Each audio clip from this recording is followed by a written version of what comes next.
espaços educativos tanto quanto a escola.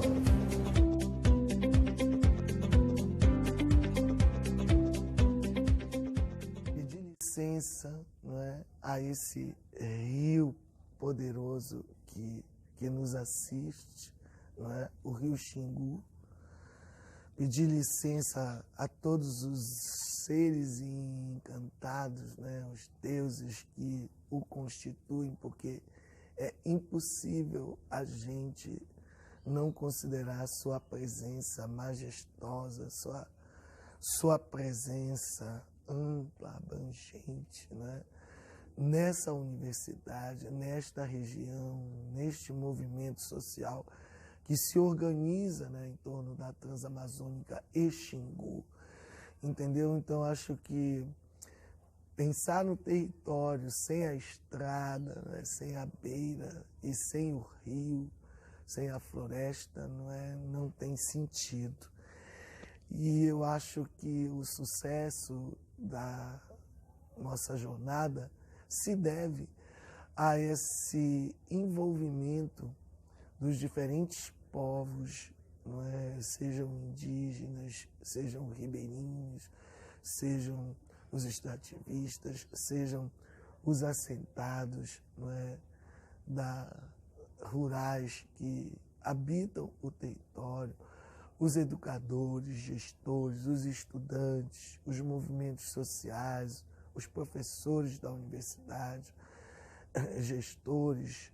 Então, acho que a importância da jornada é de ter sido um espaço que congrega diferentes coletivos, etnias, grupos, não é? Representações, classes sociais, não é? Em torno da discussão da educação, né? As pessoas nem sempre compreendem o papel estratégico que a educação, incluindo a escola, elas têm para a compreensão, para a construção do imaginário social, não é, do que seja os movimentos sociais, do que seja, não é, as populações dos territórios rurais, do que seja, não é, todas as culturas, não é, e produções que são realizadas nesses territórios e que são discriminadas, que são invisibilizadas, que são negadas pelo poder público, pela própria universidade, pela própria escola, não é? Pelos espaços, não é, existentes hoje de reconhecimento social. Então, acho que a jornada ela tem esse papel, não é, de dar visibilidade em todo o processo hoje social, organizativo, educacional, escolar, não é, de pressão sobre as políticas públicas, de pressão sobre o Estado, não é, e também de pressão sobre a própria universidade, de que esses grupos, não é, esses territórios com suas territorialidades, eles têm que contribuir para a transformação social. Nem digo para o desenvolvimento social, mas para a transformação social. Não é?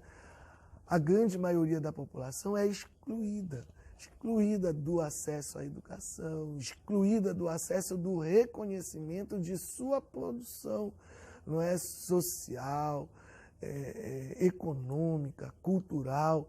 Então, a jornada reuniu diferentes públicos, não é, que estão no mesmo território, desenvolvendo ações que se interrelacionam e que em determinados momentos, se não cuidar, podem desenvolver ações paralelas.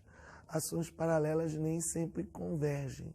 Então, a jornada é um espaço de convergência, certo? Em que interesses se articulam, não é, para afirmar uma educação que seja a ideia do diferenciada. É importante, não é, da gente pensar da pluralidade, né, da pluralidade no sentido do plural, que eu não sou muito fã expressão pluralidade. Mas quando você fala em educação diferenciada, ela tem que ser sempre pensada nas diferentes expressões.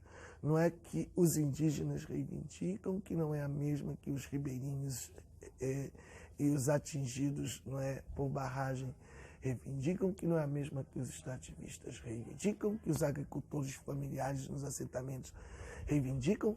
Elas têm proximidades, não é? Elas se articulam em torno de um projeto contra-hegemônico de educação, mas se as diferenças e especificidades não forem visibilizadas, a gente acaba caindo no perigo, não é, da homogeneização. Entendeu? E é isso. Hoje nós precisamos lutar contra o processo de padronização e homogeneização, que vem de todos os lados, vem por meio da Base Nacional Comum Curricular, entendeu? Vem por meio das políticas que vão sendo apresentadas, né, para os cursos dentro das universidades, que vão sendo apresentadas com relação ao transporte escolar, que vão sendo nos vários campos. Então, o padrão é um processo de homogeneização em todos os setores. E o nosso papel, incluindo o papel da jornada, é de manifestar, né, que a diferença ela é um fator constituinte, não é, de um projeto educacional e social contra-hegemônico que a gente quer construir.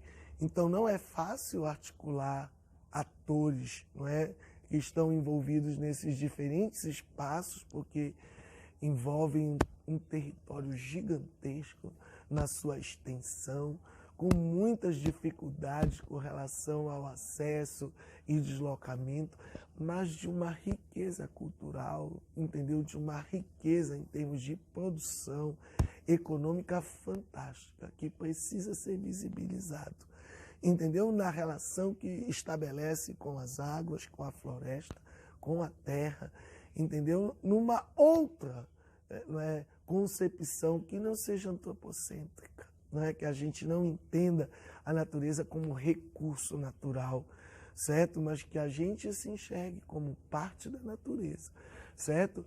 Nós somos parte da natureza e a natureza é parte de nós. E o novo projeto que nós queremos construir, entendeu, de transformação social, precisa considerar esses elementos, esses componentes. Então, parabéns aos organizadores. Já estamos pensando na segunda semana, ela tem que acontecer e tem que ser construída com bastante antecedência pela dimensão, né, ampla que ela envolve e que não é fácil, né, da gente materializar.